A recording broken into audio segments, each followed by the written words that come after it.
Four ordinary guys with extraordinary ideas for Disney parks. This is Main Street Musings,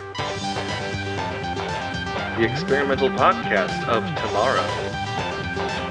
Hello and welcome to Main Street Musings, the experimental podcast of tomorrow. I'm Tanner, and joining me today is the animatronic that won't stop clicking, Jake. Hey there, hi there, ho there. The dad that came in here to get a nap, Brock. Ew. I was supposed to be snoring. And of course, the animatronic whose head falls off, scaring the audience, Eric. So, if you couldn't tell by our intro today, we will be talking about animatronic shows. How are we doing, everybody? I'm doing all right. I feel great. Animatronic shows. A few of the best examples of those are what, guys? The Country Bear Jamboree. Country Bear Jamboree is the Tiki big Room. one, yes. The less big Hall of Presidents. Hall of Presidents, great moments with that's a big Mr. one. Lincoln. Carousel of Progress. Carousel of Progress is a good one. The animatronic show was a staple of Disney parks early on. That was what everybody thought about Disney. But in recent decades, Disney's kind of gotten away from that because they're not as exciting as they once were. You know?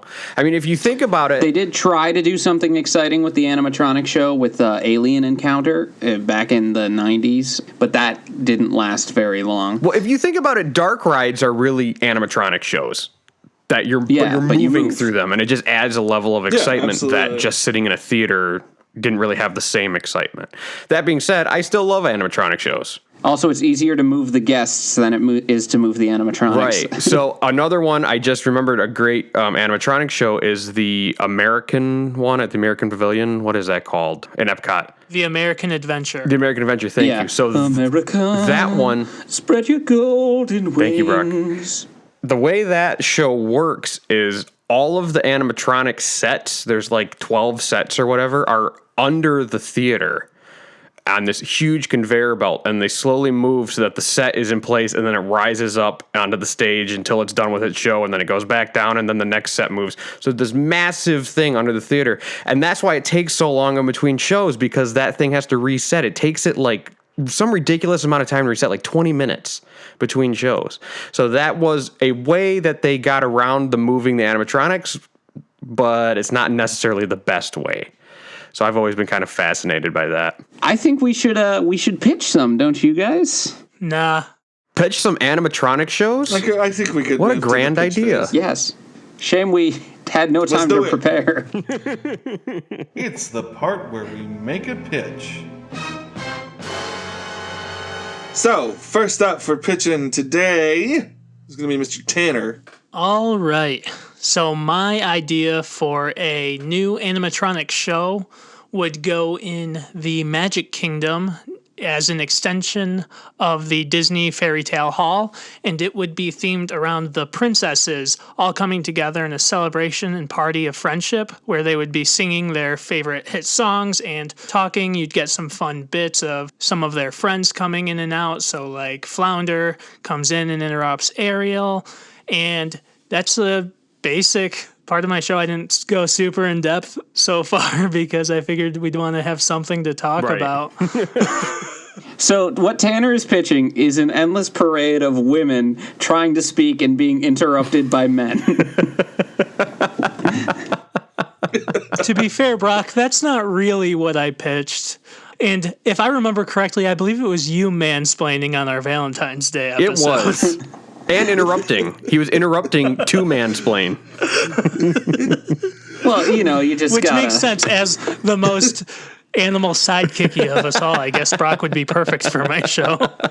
That is true. I am the flounder of the podcast. Nice pitch, T. Next up we have Brock. All right.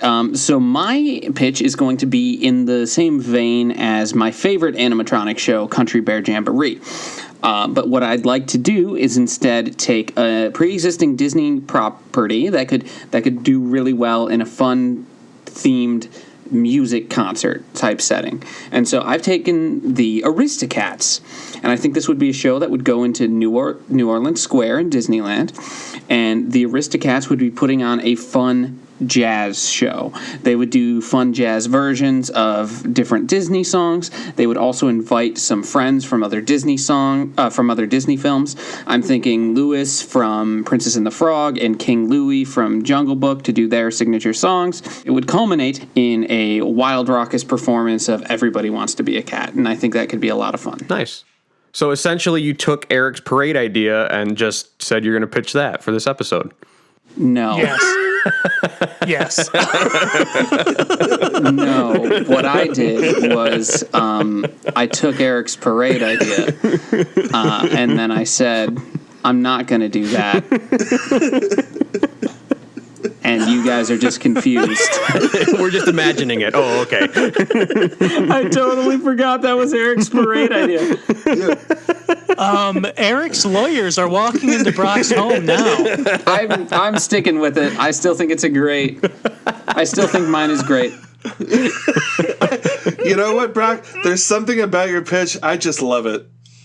I think it's really good. There's this weird familiarity to it. I can't quite put my finger on it. Okay, in fairness, gang. In fairness. Honestly, Brock, I love it. Yes. Thank you. That's a cool idea. This was an original idea, but it also apparently had also previously been an original idea. This is the part of the podcast where we let the listeners realize that Brock doesn't remember anything that happens. Don't forget, after he 5 forgot minutes. about the parade episode entirely in our last episode. He's like, I haven't won in forever. And we're like, yeah, you won the parade episode. And he's like, oh, yeah. Yeah, I have the worst So he memory just in the forgot world. that episode existed, I guess. Who's next? It's me. Wow. Fun times. So my animatronic show would ideally be a Fantasyland experience, an extension of the castle itself in the middle. It would be sort of combination, probably dinner theater and animatronic experience. The beginning portion of it would be the coronation of King Artie from The Sword and the Stone. Nice. And then we move from there as the entertainment begins and Merlin brings out his magical menagerie of fun beasts and magic tricks. And there'd be cool fireworks effects. There would be songs. There would be dining and all that good stuff in a very Fantasyland medieval kind of setting. So that's my pitch. Nice. Was that was like original, right? Like it wasn't. I didn't steal anybody's previous idea. You're always original, Eric. No, you're not copywriting. You're not infringing on copyright. Guys, I cannot tell you how proud I was of that pitch. I thought of it like a week ago, and I literally said to Abby, like, Abby, I have the best idea for next week's pitch. I'm so excited. You did that to our Hercules episode, too. You wrote your pitch down, and I called you, and I was like, Brock, that's my pitch. And you were like, what? It was like the day before we were going to record. And you're like, I thought of this great pitch with Abby. And I'm like, Brock, that's my pitch. I told you about it like a month ago. And you were just like, Brock had this great idea like 5 weeks ago when we were recording the parade episode as Eric was talking, and he just had to write it down. No, but that's the thing. I do think it was genuinely my idea. I just always forget when other people have ideas. Yeah, did you guys hear about the shoe company Brock's starting? He's going to call it Nike.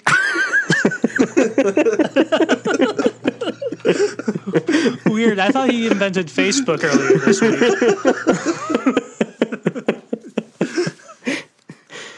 Okay, but this one's a show, not a parade. So let's take a parade and make it stationary. Perfect, Brock. Next up, we have Jake. All right, so my idea is I'm thinking probably in Fantasyland because there's the different castles now, especially in Disney World. You come to this dark, twisted, scary castle, and you enter, and it is a animatronic show of the villains performing all of the villain songs. arguably some of the best parts of Disney movies.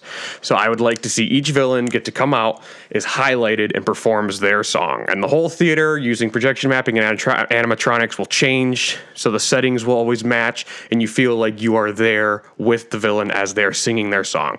And I would like to run through, 5 or 6 of the big ones.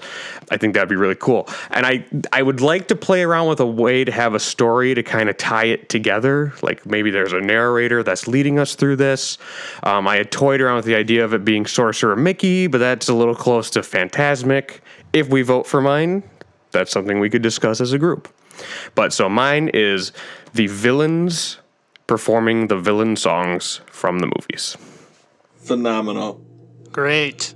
All right, so question and answer time. Yeah. Baby! Q&A. It's the part where we do Q&A. All right.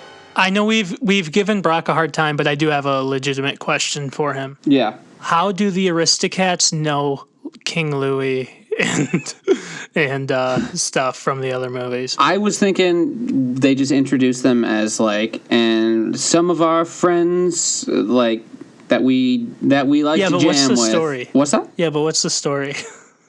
Oh, What's I see the what you're story? doing. How do they know them? I see what you're doing. They know them from the jazz community. They play together. The rec center, the New Orleans rec center. These guys are a step above the rec center. Thank you very much. What do you got against the rec center, Brock? I love you, bro. I don't think you do. Jake, I have a question for you. Yeah, what's up? If we're talking about stealing ideas, I'd like to know, how is this different than the Magic Kingdom Villains After Hours live show that they perform on the castle stage? Because this is first of all, that's only at Halloween. Sorry, that sounded more accusatory. I just genuinely want to know, how do you set this one apart? This did occur to me. The villain show is only at Halloween, if I'm not mistaken. And also, it's like the live actors and it's just in front of the castle. I think this would be cool to have its own stage, its own setting. Because of the animatronics and the theater space, you can control the environment around you. You can have Scar and the hyenas doing Be Prepared, which I don't believe they have in the villain show. They basically only have the human characters, if I'm not mistaken, because it's just the costumed characters. Yeah. So this would give us the Or humanoid. Yeah, humanoid. This would give us the opportunity to have more characters like that. I envision this being better than that, in my opinion, for those reasons. This is not a question. This is more wow, this could be a way to separate it. When I hear your pitch, I see it in like a cabaret burlesque style theater. Okay. Like a smoky kind of reds and oranges tinted like neon thing. Yeah. That is like this like the sleazy kind of theater. Yeah, okay. And there's like smoke and like there's like Cruella de Vil on a piano, right? Like laying on the piano, you mean? More. Yeah. So it's more, like when I see it, I see more of like it's not like switching scenes. It's like them doing a review. Mm-hmm. Almost like Jessica Rabbit style. Okay. Yeah, that would be a neat way to do it too. Yeah. Sweet. If we get there. Right. I was just really I'm excited. Yeah. I would watch that. This is less of a question, more of Brock being a nitpicky jerk. How come every time we bring up the Sword in the Stone, no one ever calls him by his real name? It's Wart. His real name is not Wart. His real name is Arthur. But that's all anyone in the movie calls him. Right, they call him Wart to be a jerk. We're trying not to be a jerk to him, but clearly you want to bully him. But you're calling him Art and Artie. No, I just thought it was cute. Like I said, it was just me being a jerk. I'm sorry I did it. It's totally fine.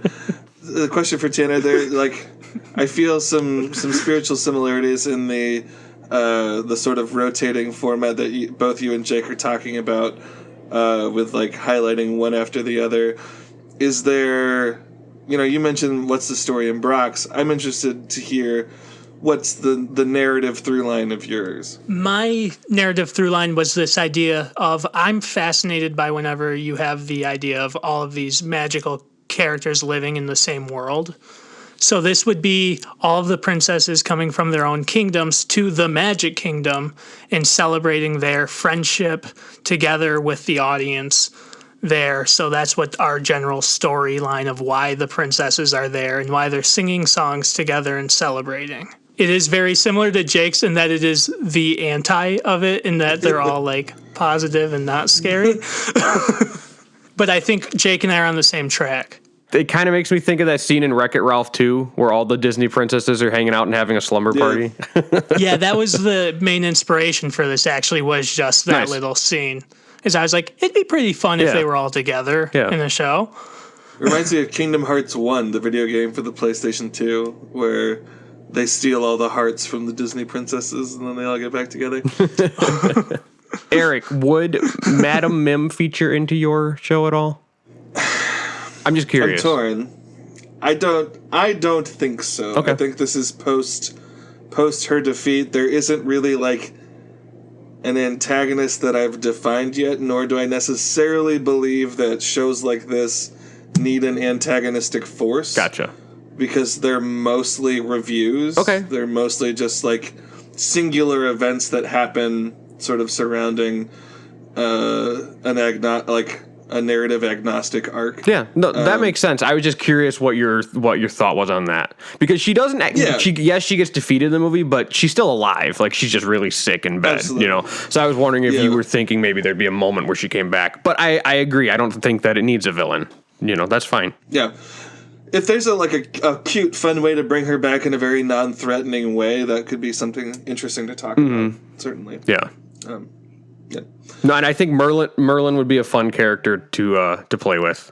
He's always fun on stage. There's a Disney Cruise Line show, which infamously I am not a huge fan of the Disney Cruise Line stage shows, but there is one that Merlin features in, and he's entertaining. To be fair, that was the best one of all of them. Yes, it was. We could do an entire episode where I just rant for about 3.5 hours about the Disney Cruise Line shows without breathing. But let's not. Actually, Brock, that reminds me. I was thinking you wanted to tie yours together. Tanner was concerned that you couldn't tie yours together. Let's just say it's grad night, and these kids are having all the characters explain to them why they will be friends forever. You know, grad night, that universal experience on an international cruise ship that everyone knows about all over the world, that they don't explain. They just say, hey, it's grad night, and we're in Disneyland. Sorry. That is an experience that I would latch onto in a heartbeat. No, you wouldn't. I've seen the show. So one quick note about Merlin, and this is something that can get fleshed out. I know this is breaking the rules of the animatronic thing a little bit.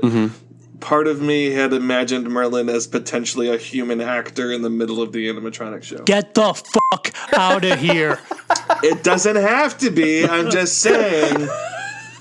Cards on the table. Yeah. You have the audacity Eric, to come in here. I'm just trying to be honest with you guys, okay? I think it's an interesting idea. It is something I omitted from the pitch, and now I feel needs to be on the table before the vote, okay? Okay.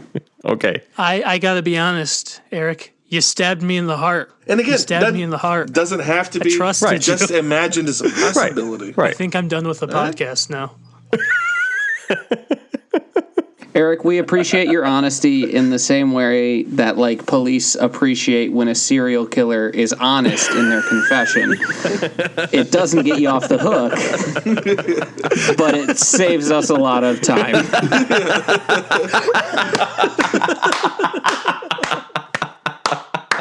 It's the part where we vote. All right, I love all of these ideas a lot. I think, though, I am going to go with Jake's because I think we were kind of on the same track of what we were thinking for a show, so that one just appeals to me the most to talk about. Sweet. Cool. Jake? Yeah, we kind of did have similar ideas, just like the flip side of the coin. For that reason, I will vote for Tanner's. It was very similar to what I was kind of trying to go for, so I think I'm going to vote for T. So now you guys have to choose between good and evil. I'm pretty conflicted because for a while there I was wanting to vote for Eric's pitch, but he brought that up just now about the human actor, and that got me to thinking that I actually think that is the only way that show could work, is as a human actor, which would definitely limit the amount of animatronics.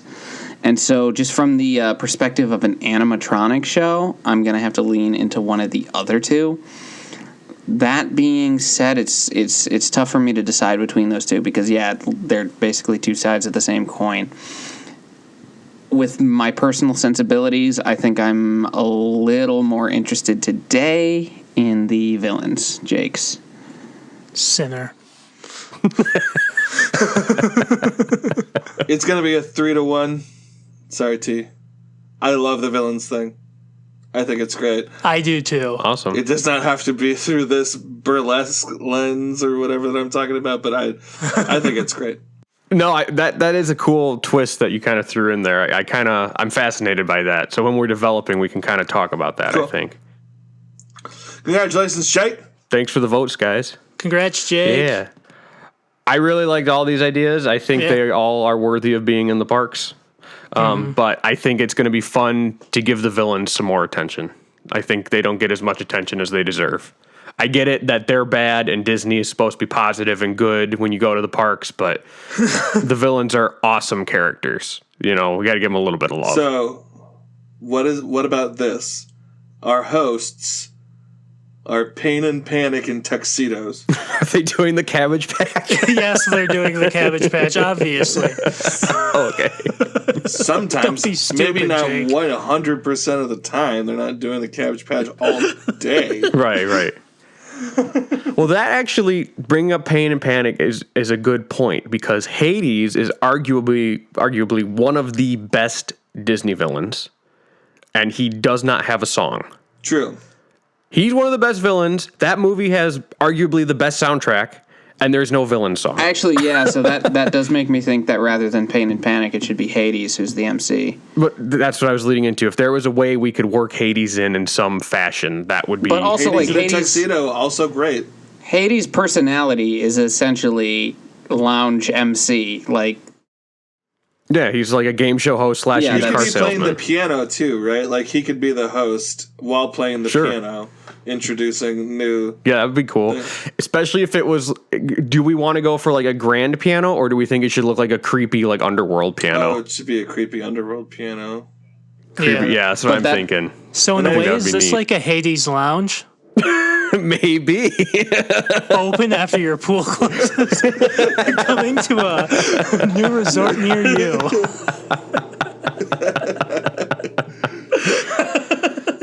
So I suppose before we get too far into this, we should talk about which songs we think should be included. And I have a list here of some of the Disney villain songs, and I'm just going to touch on the ones that I think would be best in the show. I acknowledge that there are other songs that I'm not necessarily touching on.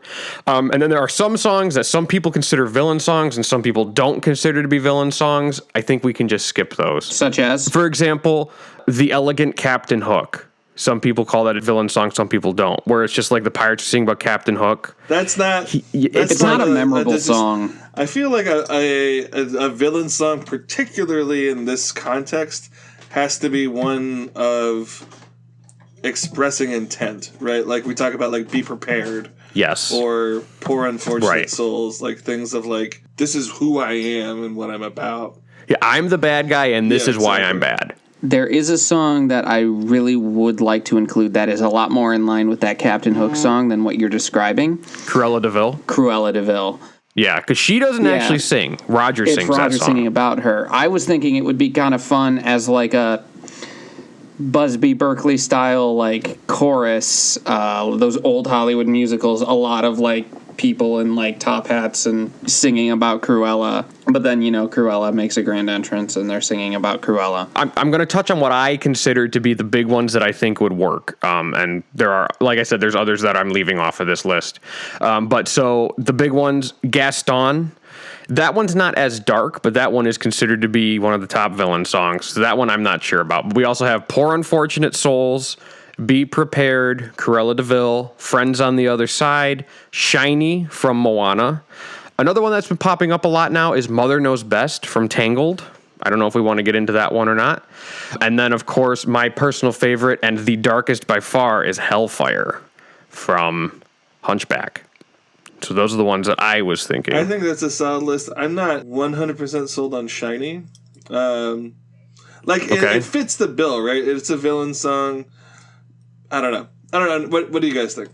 I'm not sold on Shiny because that song doesn't really suit itself to being the climax of a villain show, nor does that character. Also, I'm not sold on Frollo or Gothel's songs because their songs are psychologically specific to their characters in the film and is less like a fun dark villain song and is more like, hi, I'm your abusive mother figure who's been abusing you your whole life, or hi, I'm a wicked church official who is trying to use my influence to force a gypsy woman to marry me. While I agree that Hellfire isn't fun, I also agree with Jake. If there's a way to incorporate it, this is a good spot for it. I have 3 runners-up if we really are against those, but I like those. But my 3 runners-up are World's Greatest Criminal Mind from Great Mouse Detective, Yodel-Leedle-Leedle-Idle-Loo from Home on the Range. That classic. I love that song. And Trust in Me from Jungle Book. I would say put Trust in Me and the other one, the first one, which was a good one that I've already forgotten. See how I forget things? World's Greatest Criminal Mind. I think that and Trust in Me are better. We don't have a set limit here. Those were just the first few I listed. Think of how cool a Ka animatronic would be that kind of slither, because he's such a huge snake. Right. It's just all over the theater, this slithering snake. Yeah. And his eyes are doing that spirally thing. Jafar doesn't get a song, right? He's not. He quickly sings a reprise of Prince Ali. Right, he does a reprise of Prince Ali. They actually wrote 4 different songs for Jafar, and all 4 of them were recorded and did not make the final cut of the film. On the Broadway show. I don't know. I think some of them might have. I have an out-of-the-box suggestion. I think it would be cool maybe at the beginning or end of the show or somewhere in the middle if we start hearing Night on Bald Mountain, dun, dun, dun, dun, dun, and then the roof, it looks like the roof of the room that we're in is pulled off, and Chernobog is standing there, looking down on us. I think that'd be really cool. I don't know. And maybe the reveal is he's just there to watch the show, and, it looks really threatening, but then it's just nah, he's just here. Or maybe that's the climax. What if it started with Chernobog releasing the evil spirits into the world, and that's how the villains come into play? That would be cool. And then the evil spirits can be the background singers whenever they're needed. I said they would sing World's Greatest Criminal Mind and Cruella de Vil, and they'd be the backup on Gaston. Yeah, something like that. But my original intent, because I really think Hellfire should be in there, was Hellfire would be in the middle. So the show slowly gets darker and darker, and that is kind of the darkest moment.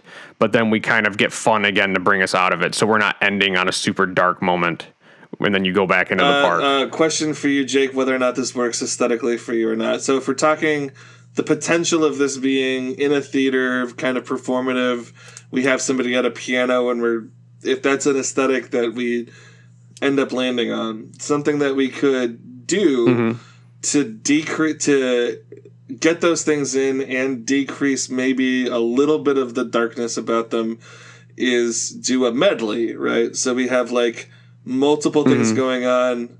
The 3 that work really well together in that particular vein, we could have Poor Unfortunate Souls, Hellfire, and Friends on the Other Side kind of going in a 3-part thing that highlights the best aspects of all 3 while maybe diminishing the scare factor for any kids that go to attend. I think that's a really good idea, Eric. Yeah. Okay, I mean, I'm all for scaring kids. Right. But that's me. Get out of my park. I think let's go through song by song and not necessarily cutting any. Let's just talk about each song, what the theater would look like, what would be on stage during that song. Okay. And then we can decide from there if it's worth keeping or not. Because I don't want to say no to a song right off the bat when it could potentially be amazing. Like, I can picture Shiny being really cool with animatronics and lighting and stuff. So I don't want to nix that until we at least talk about it. I would like to start with the building itself. Because there's so far 2 ideas that have been mentioned that I think would be cool to combine. Eric at the top said the thing about like the smoky cabaret. I think that'd be really fun, but we're also talking about Hades and the underworld. I think you could combine that in a really fun way. Actually... Yeah. Well, I had mentioned before, we were talking about kind of like this, from the outside, it's like a twisted, dark-looking castle. I really want to have this vibe of, this is dark and scary and bad, but it's still safe and fun and Disney friendly, and kids are like, oh, it's a little creepy, but I'm excited to go in. That's why I jumped to Pain. That's why I jumped to Pain and Panic vibe. as opposed to Hades initially. But they could be like just door graders, right? They don't have to be the MCs. Yeah. They could just they be take like your ticket, show you this your wouldn't seat. this would not be themed. I don't want this to be themed to the underworld, because then it seems like it's Hercules specific. I want it to be like it is a creepy, haunted theater castle that the villains are hanging out in to do their show. The interior being underworld-esque is fine. You just take those creepy, fun stalagmites, stalactites, and also a grand piano that also looks creepy. Maybe there's like green flames coming out of it, and just really... Yeah. The vibe that I was thinking of when I thought of like the burlesque thing was like the comedy club that all the comedians go to together at the end of their shows, right? So like this New York dive bar, hole in the wall thing where everybody just goes. They know to go there. They know that all the great performers are going to be there. So this is where the villains hang out. Like and come after their days, right? So something like a universe tying idea like the underworld kind of works, right? Like that's a place that like you could go and hang out. And I think it'd be fun, like, as you're entering into the space, if this is what we choose, like, a lot of those kinds of places have, like, signatures on the walls, right, of, like, people who have performed there and things that's like fun. that. Yeah. So you can have, like, Captain Hook, if we don't end up using him, like, scratching his name into the, like, the signs. Oh, that would be really neat. I think that'd be super cool. Yeah. I love that idea. I thought too, just you saying not, I love it, but you saying not including Captain Hook reminded me of a brief idea I had of any of the villains we don't use. Maybe like that music, we would have like an instrumental loop playing as you enter the theater to sit down, and like those songs could be kind of featured. Absolutely, there. That's a good idea. Just so there's still a little bit of a reference, like one that people kept talking about on the villains list, and I was immediately like, no, we're not doing this. Is the Siamese cat song from Lady and the Tramp? Yes, we're not doing. It's like that shouldn't be. That should not be in this show. I don't know if we even want to make a little Easter egg reference to it, but I'm just saying anything that doesn't make it in the show, we could always have Easter eggs for. I know this is slightly off topic, but I did just think of a good use for Pain and Panic. If Hades is the like MC, Pain and Panic could be like running the lights or something, and we occasionally hear their voices. Oh, and every now and then he has to yell at he them. can yell at them, and like something goes wrong and he yells. And he's like, oh, that would be really funny. I like that. Flare up and like they just scream in the background. Oh god! Yeah. I think that'd be fun. Yeah, I like the idea of using them. I think that's a fun way to use a multi-purpose. lot of evil sidekicks. Yeah. As like even in their time off, is they still have to be subservient. Yeah. And are like wait staff and whatnot. In too. Fantasia 2000, there's the sequence before Donald's, the Noah's Ark segment with Donald, where you just see like their silhouettes on the wall where Mickey's running around looking for Donald. If we could have something like that where it looks like the doors are opening and we see their silhouettes on the stage, and then you just hear them yelling like from behind, and you kind of see Pain and Panic silhouettes like, we're sorry, we are worms, helpless worms, something like that. I think that's a really good idea. So I think we've kind of decided on like an underworld / cabaret aesthetic, the smoky interior, things. That sounds cool. Let's talk about the songs. Yeah. So I don't know if you guys want to go in any particular order. My notes are not written in any particular order, but at the top of my list I have Gaston. Yes. I think that's a fun way to enter. as much as I don't necessarily consider Gaston a villain's song in the traditional sense, I think it's a good entrance point into the idea.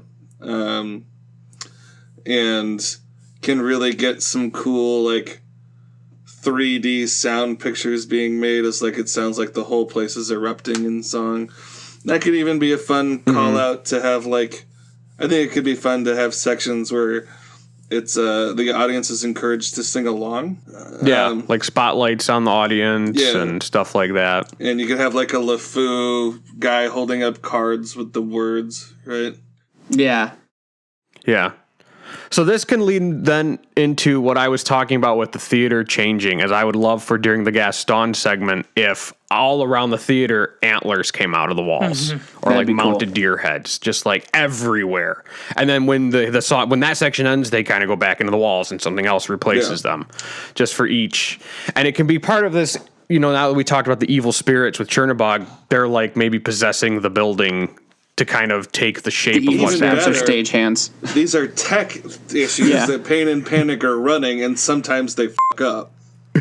Yeah. Like, they're like, oh, we gotta control the walls. All the antlers are coming in. Oh, God, they're falling off on our faces, right? Like, stuff like that. And then this show has a really fun subplot where it's like, on the surface, it's just the show about villains singing songs, but there is this subplot of Pain and Panic, like, struggling behind the scenes to make a show go right. That you might not even notice initially, but it's like there's a bunch of details that you'll pick up on. Before, so just so we can put a nice little, because I love that subplot, a nice little bow tie on that. Is there anybody that we can add to Pain and Panic so that it's not just Like a sidekick? like a sidekick that could help them be Smee. running things? That would also be fun. Smee? Yeah. Smee LeFou? Smee and LeFou? Yeah, I was going to say LeFou could be good. Who are some other sidekicks? Ursula's got Flotsam and Jetsam, but they wouldn't really be helpful in this Ed? case. From the Hyenas? Who do The you think hyenas. creates the electricity, Jake? Oh, yeah. Duh. Flotsam and Jetsam. That's fun. Iago, maybe. Oh, Iago shows up. would be fun. Yeah. Or you just hear him just hearing Gilbert Gottfried in the background I would be think Iago hilarious. should have his Gilbert own Gottfried's small segment. heckling, yes. He should have his own small segment where he's roasting the villains. Yeah, that might Like be as good. the theater is changing, Iago comes up and he's like, "Rah, Hades, blah, blah, blah," you know, and like does like a quick roast of people. I think that'd be really fun. That's fun, yeah. Yeah. I can't really think of any other sidekicks. Okay, so the next one on my list, again, these are not in any particular order. Next is Poor Unfortunate Souls. Little Mermaid. Ursula could sing that one. I know Eric mentioned that being part of a medley. I think that song is too good to be part of a medley. I think that deserves its own beat, especially Ursula. What if you see, like, her tentacles kind of like... Her tentacles are so long that you see them, like, coming out of different parts of the wall, like... She's like kind of spreads. I should say, I got these songs from just like random lists people made on the internet, and consistently on every list, Poor Unfortunate Souls and Be Prepared were the top two. I would agree. So I think those for sure need to be featured.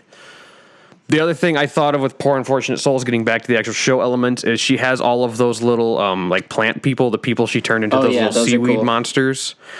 So it might be interesting to see little animatronics of those all over the place. Yeah, that'd be neat. Yeah, that'd be interesting. Yeah, and you could like make the, you know, when you're talking about antlers and stuff, you can move things out to algae and create a bluish green light around things. I think that's totally fine. Yeah. Yeah. And there's the part where she's got like her cauldron and she's throwing stuff in it and the smoke is coming out and it's changing colors. I think that would be really cool to achieve with a fog machine and lighting. I think it could look neat. But also at one point she like waves her hand through the cauldron and it like summons up like these ghostly images of people that she helped and then couldn't pay her back. So you could project right onto the smoke, kind of like they do in Pirates. We've talked about that effect before. I think that would be really neat to see live. And you should take pictures of people as they're coming in and project those pictures. And just like project them onto the... Oh, that would be so creepy. I was just about to say that too, and I was like, that's too grim. Oh, and specifically pick a child and then show the child turning into the weed. You were like, You get a pin at the end. I was the poor unfortunate soul. Yeah, ask you if like, hey, can we take your picture and project you as a poor unfortunate soul, right? Like, it's not like a surprise. No spoilers. Yeah. Oh, we can be like, so hey, you got what you wanted. You're in Disney, but this is what happens if you don't pay us the money to stay in Disney. We're gonna turn you in. You couldn't pay the price. All right, gang. What's next? All right. So next on my list, Be Prepared from Hell Lion yeah, King. we get hyenas poking out of the walls. Like, I'm kind of picturing like these pillars that are like stalactites and with like dark areas in between, and like that's where all this stuff is coming out of. That'd be fun. So one idea I had with this song is, as the song builds to the climax in the movie, you see stones and stuff rising out of the ground. Like, you remember Scar is standing on that pillar at the end that rises? I would love to have that moment where you see him rising toward the sky. I think that would be really neat. And the lights kind of change from green to orange when this is happening, and there's smoke and fire. But another thing is, as this song goes, more and more hyenas appear. And I think it would be neat if in the theater, as the song goes, more and more hyenas appear, not just on the stage, but in the theater. They're in the ceiling, they're in the walls, they're, you can hear them really laughing cool. in your ear. And it's just kind of slowly building, and you just have this sense of you're being surrounded by hyenas, and it's like this mob is building up while Scar wants to go take down the king. And you're part of it. I think that's really cool, the hyenas coming out throughout the song. So the next on my list, and I know you guys were kind of against this one, but I am all for it, is Shiny from Moana with Tamatoa. Honestly, the more that we talk about it, the more that I'm into it, because this is a pretty dark, minor key kind of concert that we have going on. So getting something that's a little more poppy and energetic. Yeah, and I think having a giant Tamatoa animatronic on the stage rise up like he does in the movie, where he just looks like the mound of treasure and then he slowly rises up and you're like, oh my god, it's a giant crab. I think that is a moment like Eric talks about. I think that would be very memorable. I think it would be awesome to see him dancing around. You get the disco ball effect like they do in the movie from all of his treasure, and then at the end when it goes into that really dark moment, the whole theater goes black and everything is lit up with black light like Tamatoa is in the film, and you see his eyes glowing. You see, we could have neon fish swimming around in the theater, all that flashing stuff. I think that would look really cool. Yeah, I think that'd be awesome. You sold me on it. Yeah, I'm on board. Thank you. Having not been able to really picture it before, now I'm in full tilt. All right, cool. All sweet. right. So next on the list is the one that, again, the villain doesn't actually sing this song, but Cruella de Vil. I love the idea of a barbershop quartet here. I do. I don't know if I love barbershop like quartet. the demon dance. I love her getting pushed out on top of a piano, like lounging, and then like a more of a jazzy version than a barbershop quartet. Maybe the piano player, like she's not singing, she's laying on the piano like drinking while the piano player sings to her. Yeah, okay, I can see that. I want that in here. Maybe Friends on the Other Side is a good place for that.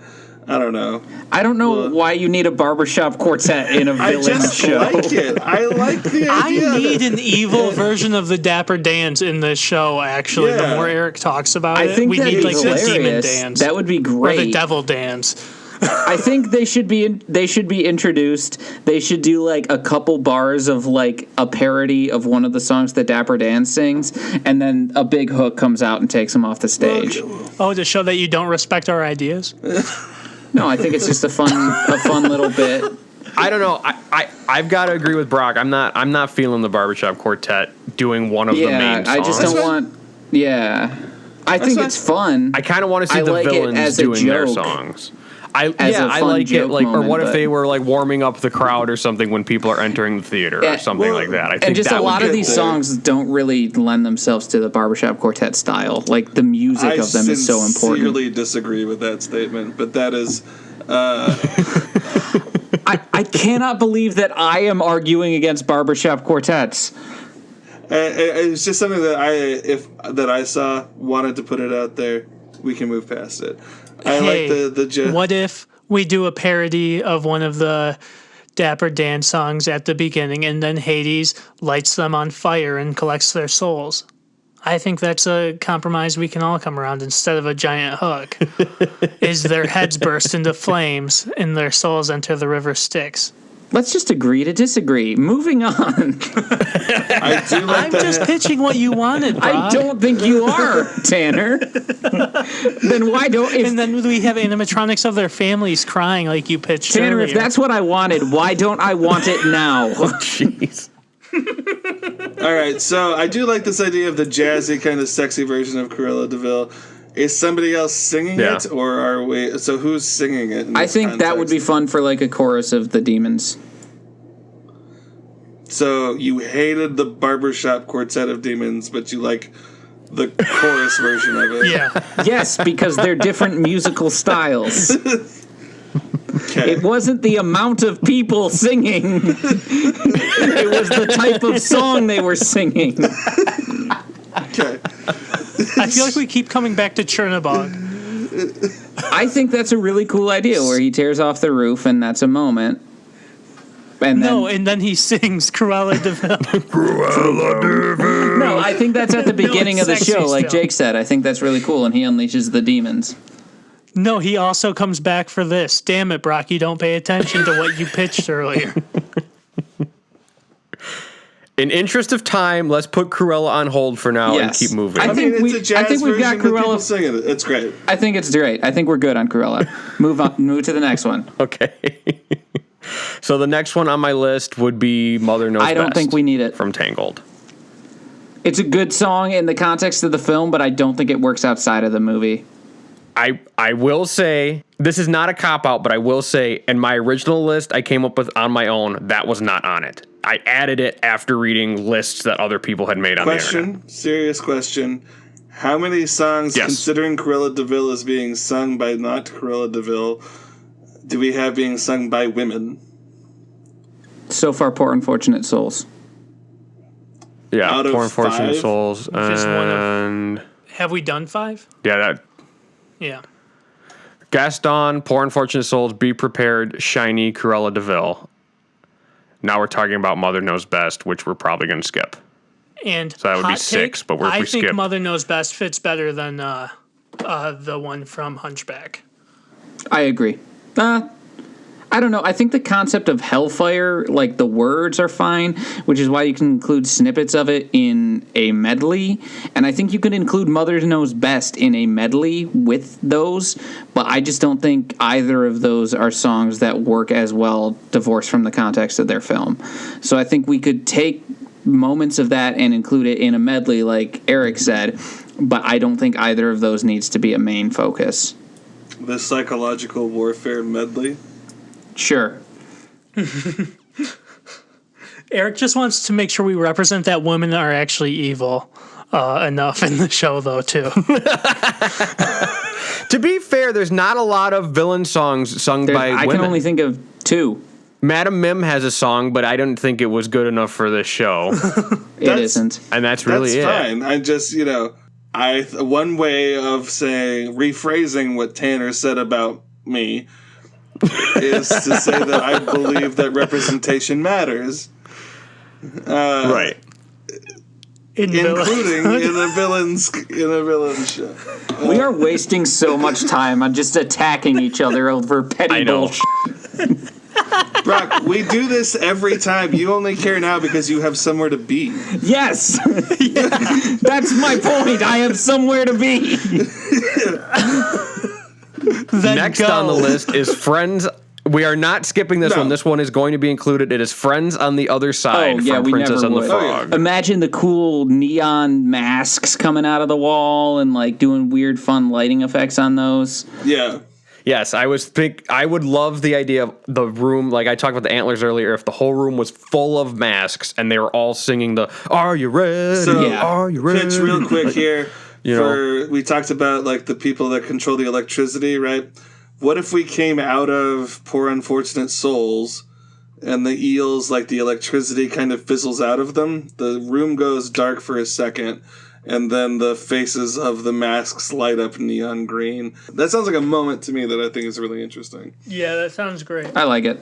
Yeah, I think there would be great imagery to be used with like the tarot cards and the transforming things and that smoke and the black light effect and all of that. I think would look really great with that song. Moving on, Trust in Me, Jungle Book. I like it. I think it's cool with Ka. And that song's like 14 seconds long. Like, it's not very long, but just having Ka move through the theater. Yeah, and you can just get a really cool sense of scale by seeing Ka's body all around the... And I think having it turn into like the jungle treetops, like the jungle canopy would be pretty neat. Like if tree branches came out everywhere. And I think Ka is now featured in the Disneyland version of Fantasmic, is he not?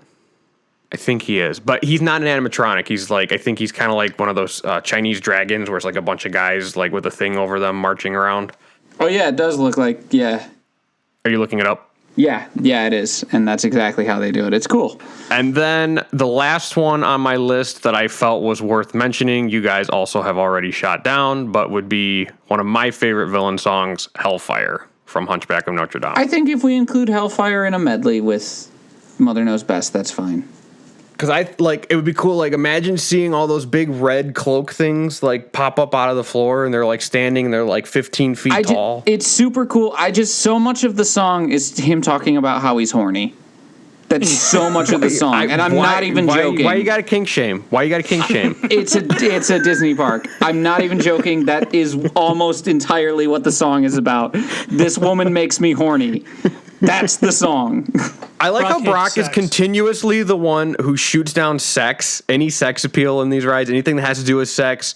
But he was also the one who tried to pitch a Rocky Horror ride. Yeah, you guys didn't vote for it, so sex is gone. And also hinted that Robin Hood was really hot. Okay, yeah, Robin Hood can get it. He's got handsome lips. So anyway, that is the last one on my list that was worth mentioning. There are others on this list, but I didn't mention them. How you feeling about your show? I think it's fucking rad. I'm feeling good about it. I think it's great to have villain representation in the parks. I think it's great to get the villain songs out there. Arguably one of my favorite parts of Disney movies. I'm glad you guys helped me develop it some more. I think it's pretty good. How do you guys feel about it? Yeah. I love it. I love it. I think this was an awesome pitch. I love it. Yeah. Sweet. Well, I think we have an attraction. I think so as well. And I think it's time for this lightning round. Lightning round. Thunder and lightning. It's the lightning round.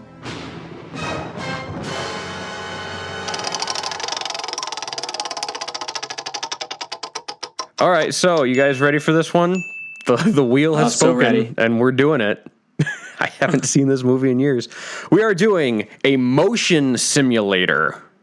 So we got our motion sims kind of like Star Tours, that type of thing. Of the movie Flubber, the Robin Williams classic. I was at the premiere of Flubber. Awesome. At the Outstanding theater in Burbank because it wasn't big enough for Hollywood. That's awesome. Amazing. You will have to tell us more about that sometime, Eric. I don't remember a ton of it other than like it came with like a really giant fucking popcorn and like fake flubber to put on your shoes to make them bouncy, but all they did was stick to the ground. All right, so it is Tanner today going first. All right, for this motion simulator based on Flubber, we are all going to get Flubber on our shoes. And during this ride, we will be bouncing up and down and all around crazy, all around town. Something's going wrong as we're testing out Flubber and we're bouncing all around. That is my pitch. 12 seconds to spare. Did you literally just think like, oh, Eric just said something about Flubber on your shoes makes you bounce? That will be my pitch. No, that was my idea before, and I was really nervous that somebody else was going to steal it. Jake, you are next, my friend. Okay, so we are flying around in a giant version of Weebo that was built by the professor. Remember Weebo, the yellow robot who dies and then gets replaced by a red one named like Weebet or something? Why am I talking? So we're in a giant one and we're flying around the professor's lab trying to chase Flubber, who has broken loose, and we are flying around following him through the lab as he bounces around breaking things. Eventually he gets out into the neighborhood and we are following through the neighborhood and we have to catch him flying around in our giant Weebo. That is my pitch. Thank you very much. Are we inexplicably in love with the professor? Like Weebo in the movie is? All right, it is my turn. Fun fact. Wait, this is my fun fact, Eric. I have one fun fact about this movie. Jesus. Mr. I was at the premiere. Adam Savage built Weebo in real life for the movie. He worked on the production team. Fame. Yes. That was my fun fact. Cool fun fact. Right, Eric. I saw him there at the premiere.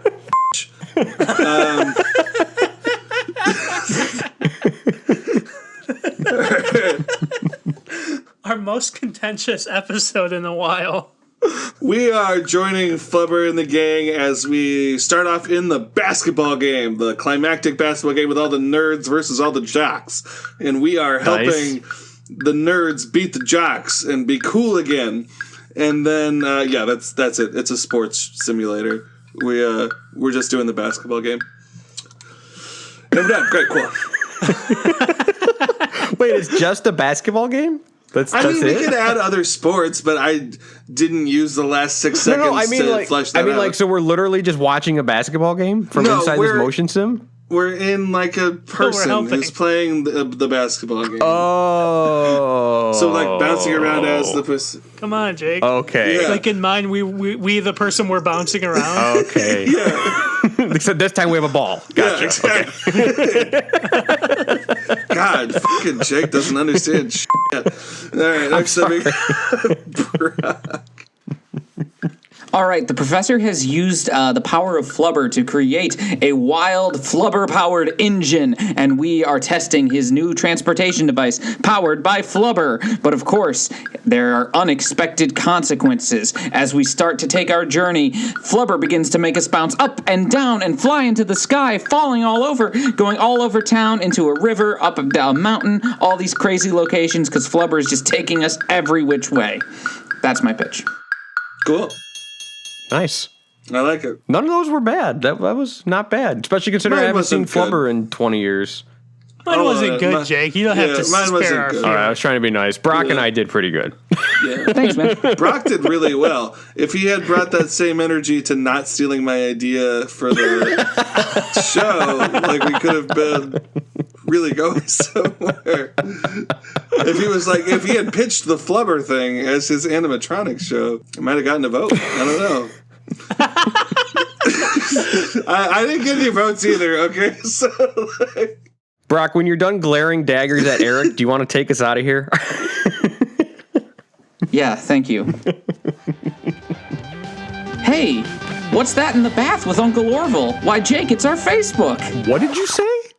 what the f***? I'm doing animatronics from Disney World.